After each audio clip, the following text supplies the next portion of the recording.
முத்து bro தூங்கிட்டீங்களா?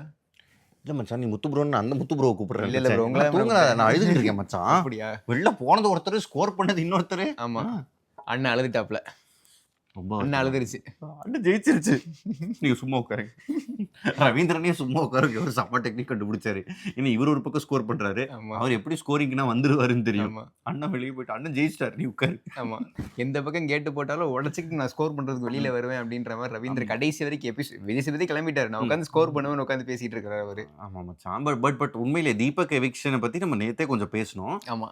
Muthukumaran பண்ணது ஒரு அளவுக்கு தானே ஓகே இருந்துச்சு. ப்ரோ அவர் ரொம்ப எமோஷனலா அட்டாச் ஆயிட்டார் போல ப்ரோ, தீபக் கூட அண்ணன் அண்ணன் அப்படின்ற ஒரு பாசத்துல. அதனால தான் வெளியே போயிருக்காரு.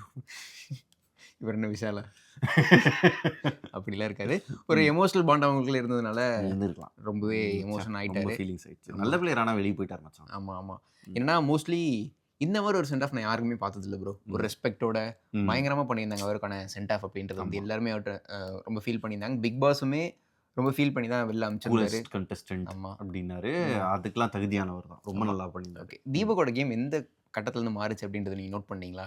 ஃபர்ஸ்ட் 4 வாரம் அப்படின்னு சொல்லி பார்க்கும்போது கொஞ்சம் டேஞ்சர் ஜோன்ல தான் இருந்திருந்தார். இவரோட வயசுக்கு இது செட் ஆகாது அப்படின்ற மாதிரிலாம் அப்பவே நிறைய பேச்சு போச்சு. அதுக்கப்புறம் தான் வெளியில இறங்கினார். இல்ல, அந்த கேப்டன்சி மாத்திருச்சு மச்சான். அந்த ஆமா. கேப்டன்சில வந்து கேப்டன்சினா இதான் இருக்கணும்னு பிக் பாஸே பாராட்டினதுக்கு அப்புறம் அவர் ஒரு மெச்சூர் இண்டிவிஜுவல் அப்படின்றத மெச்சூரிட்டி காமிச்சார். ஆமா. அதுக்கப்புறம் அவரோட கேம் மாறுச்சு. ஒரு சில இடத்துல விமர்சனத்துக்குரிய விஷயம் தான் பண்ணாரு. ஆமா, ஒத்துக்கணும், அது கண்டிப்பா ஆமா ஒத்துக்கணும். ஆமா, ரஞ்சித் கேப்டன்சி ஜெயிக்கணுன்றதுக்காக அவர் பண்ணதெல்லாம் கொஞ்சம் ஓவரா தான் இருந்துச்சு.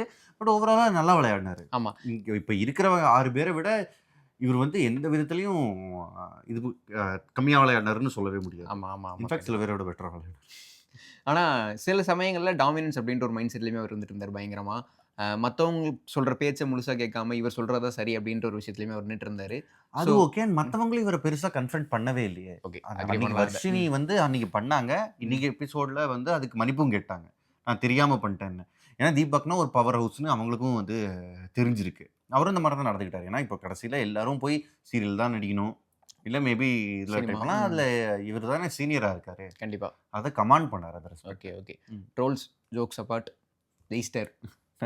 அவரே சொன்னார் ஜோக்ஸ் அப்பார்ட். எங்க ஜோக் வந்துச்சு? ஆமா ப்ரோ, நான் வேற அதை நோட் பண்ணேன். சரி, ஜோக்ஸ் அப்பார்ட் சொல்லு மச்சான். ட்ரால்ஸ் ஜோக்ஸ் அபார்ட் ஜெயிஸ்டர் அவர், அவ்வளவுதான். வெளியே வந்துட்டார். அவர் எங்க ஜெயிச்சாரு?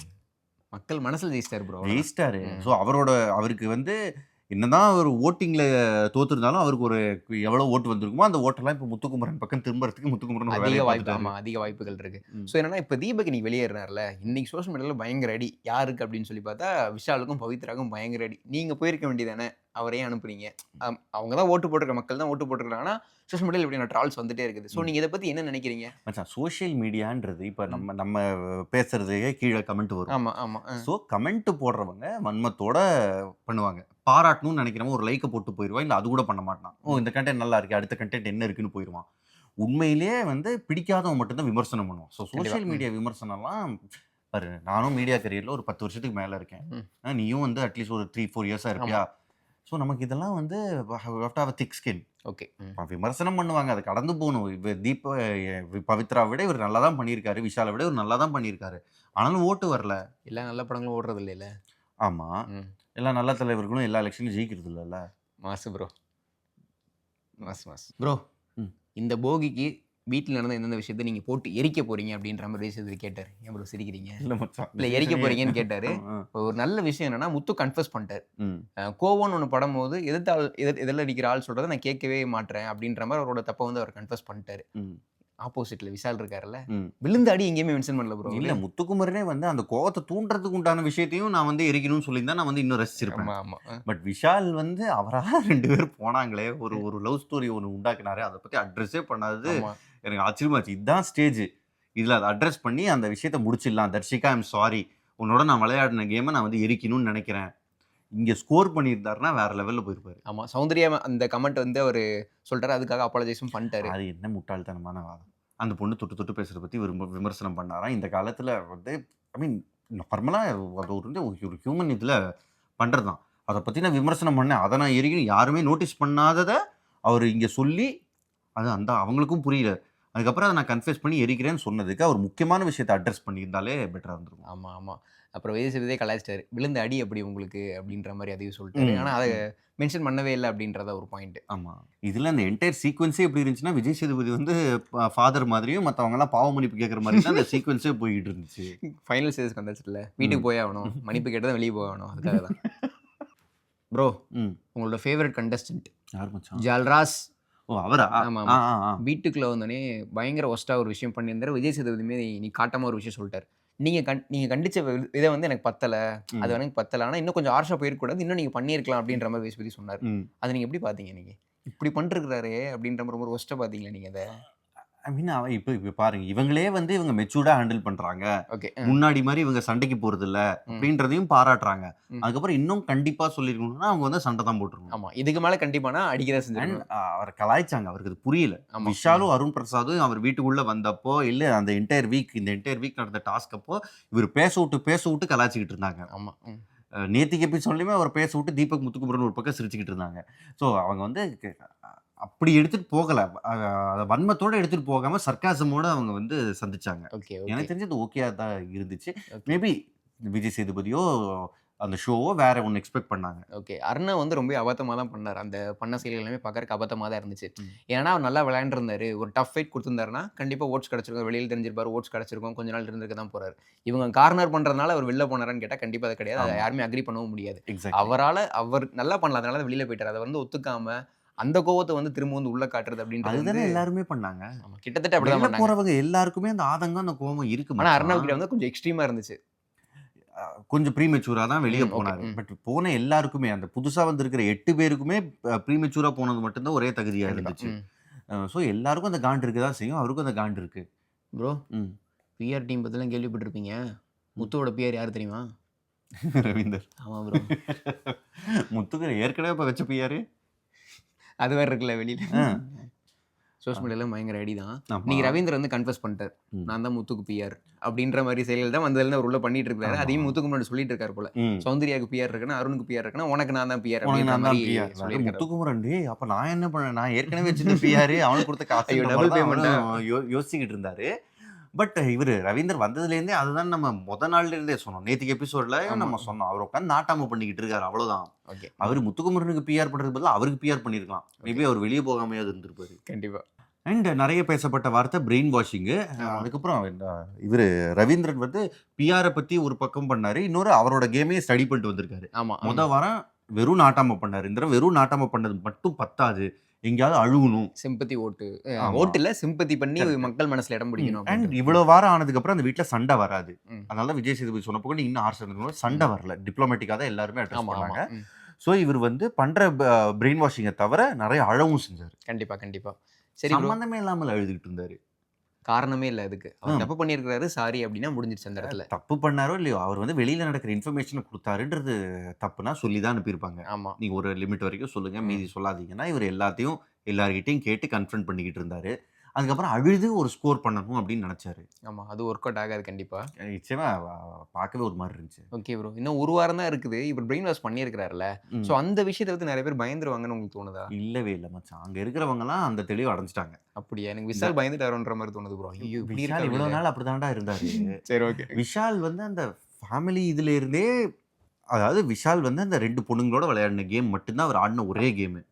அதை வச்சு எப்படி தப்பிக்கிறாருன்னா, மேபி அவர் வந்து நிறைய பேருக்கு பிடிச்சிருக்கு. கண்டிப்பா. என்னோட பார்வையில் அவரோட கேம் வந்து ரொம்ப இன்அடிக்குவேட்டாக இருந்துச்சு, தேவையான அளவுக்கு இல்லை. பட் தப்பிச்சிட்டாருன்னா நிறைய பேருக்கு அவர் வந்து பிடிக்குதுன்னு அர்த்தம். இப்போ பார்க்குறவங்கள நிறைய பேருக்கு கூட விஷால் ஃபேன்ஸ் இருப்பீங்க. எனக்கு வந்து நான் அவரோட பெரிய ஃபேன் கிடையாது. ஓகே. பட் தீபக் பதிலாக போயிருக்கலாம்னா நான் விஷாலோட பேரை நான் வந்து ஃபர்ஸ்டே சொல்லியிருப்பேன். ஓகே, நான் பவி போகிறேன். இருக்கலாம். இது நம்மளோட பார்வை. பார்க்குறவங்களுக்கு அதே மாதிரி ஒரு பார்வை. பயந்துட்டாரான்னு கேட்டிங்கன்னா விஷால் அப்படியே தான் இருந்திருக்காரு. இந்த ஒரு கடைசி ஒரு 4 வாரம் நினைக்கிறேன். இன்ஃபேக்ட் பயப்படாம இன்னும் தைரியமா இருக்காங்கன்னா சௌந்தர்யா. ஒத்துக்கிறேன் ப்ரோ. ஏன்னா பல வாரமா அவங்க கிட்ட பிஆர்னு பேசியிருக்காங்க, க்ரௌட் கிளாப்ஸ், கியூட்னஸ்னு பேசியிருக்காங்க. அதை வச்சுதான் அவங்க கேம்ல இருக்காங்கன்னு சொல்லியிருக்காங்க. ஆனா இன்னைக்கு ஒரு வார்த்தை சொன்னாங்களா, யார் யார் என்னதுன்னு அவங்களுக்கு தெரியும், அவங்க என்ன அவங்க மனசுக்கு தெரியும், நம்ம மனசுக்கு தெரியும் அப்படின்ற ஒரு விஷயம் சொன்னாங்க. நேத்து என்ன விஜய் சேதுபதி சொல்லியிருந்தாருல, என்னதான் பிஆர் அப்படின்ற ஒரு செட்டப் வச்சிருந்தாலும் அவங்க உள்ள ஒழுங்கா ஒரு கேம் பண்ணலைன்னா அவங்களால உள்ள சஸ்டெயின் பண்ண முடியாது அப்படின்ற ஒரு விஷயம் சொல்லியிருந்தாரு. அந்த பாயிண்ட் வந்து கிட்டத்தட்ட வந்து சௌந்தர்யா கான்ஃபிடன்ஸ் கொடுத்துருக்கோம் நினைக்கிறேன். சௌந்தர்யா வந்து இவ்வளவு தெளிவா அதை சொன்னாங்களே, அதுக்கே நான் வந்து பயங்கர ஆச்சரியப்பட்டேன். மாசு ப்ரோ, மாஸ் முதல் தடவை நான் கொஞ்சம் தெளிவா பேசியிருக்காங்க. முத தடவைலாம் நான் சொல்ல வரல மச்சான், நிறைய தடவை பேசியிருக்கேன். இந்த தடவை நல்லா தெளிவா அவங்க சொல்ல வேண்டிய விஷயத்த சொன்னாங்க. Okay bro. பிரெயின் வாஷிங் சொன்னதுக்கு அப்புறம் தான் ப்ரோ இன்னொரு விஷயம் ஞாபகம் வருது. ரவீந்தர் வந்து இந்த மாதிரி மூளை செலவை வேலையை பார்க்கும்போது அதுல பிரெயின் வாஷிங்ல ஒரு இது நடந்துச்சு. சாச்சனா வந்து பிரெயின் வாஷிங் பண்றாங்க அப்படின்னு யாரோ சொன்னாங்க. அந்த அம்மா கப்ப வாஷிங் கூட பண்ணவே இல்ல. ஆமா, அதுக்கு தான் சண்டையே அதுலயே வந்துச்சு. சிக்கன் இருக்கு அது இருக்குன்னு அவங்க அதை ஒதுக்கிட்டு போயிட்டாங்க அவங்க. ஆமா. அது கப் வாஷிங் பண்ணாததுக்கு தான் ரயன் அவங்க கிட்ட பஞ்சாயத்துக்கு பண்ணாங்க. அதையே வாஷ் பண்ணாதவங்க என்ன பிரெயின் வாஷிங் பண்ண முடியும்? சாச்சனால பெருசா ஒண்ணும் பண்ணல. முதல்ல சாச்சனா சொல்றத அவங்க கேட்பாங்களா? காது கொடுத்து கேட்பாங்களா? இல்ல அப்படின்னு கேட்டாங்க. அப்படியா? பாருங்க அவங்க வந்து அடுத்த பிஆர் முத்துக்குமரனுக்கு. ஆமா, கிட்டத்தட்ட. ஸோ 2 பிஆர்ல அடுத்ததா அவங்க வராங்க. சாச்சனா வந்து விஷால் கிட்ட பேசினது, நீ ஒரு பிளே பாய் ஆமா. அப்படின்னு அவங்களோட பார்வையில் இருக்கிற உண்மையை சொன்னாங்க. பட் விஷால்லாம் அதை எடுக்கிற ஆள்லாம் கிடையாது மச்சான். அதை கடந்து போயிட்டார். நான் இப்படிதான் அப்படின்னு இருக்காரு. வெளியே வந்தோடனே அவருக்கு ரியாலிட்டி ஸ்ட்ரைக் ஆகலாம். ஆமா, கண்டிப்பா ஒருவேளை அடுத்த வாரம் யாராச்சும் உள்ள வராங்க அப்படின்னா அதுல இருந்து தெரிய வரலாம். 2 பேரும் வந்தா இந்த பிரெயின் வாஷிங் வேலைக்கு அப்புறம் பவித்ரா வந்து இவர் ரவீந்தர் வந்து ஃபர்ஸ்ட் பொட்டி பற்றி பேசியிருக்காரு. பொட்டி பற்றி பேசும்போது அவங்கவுங்க ஒப்பீனியன் எல்லாத்தையுமே கேட்டிருக்காரு.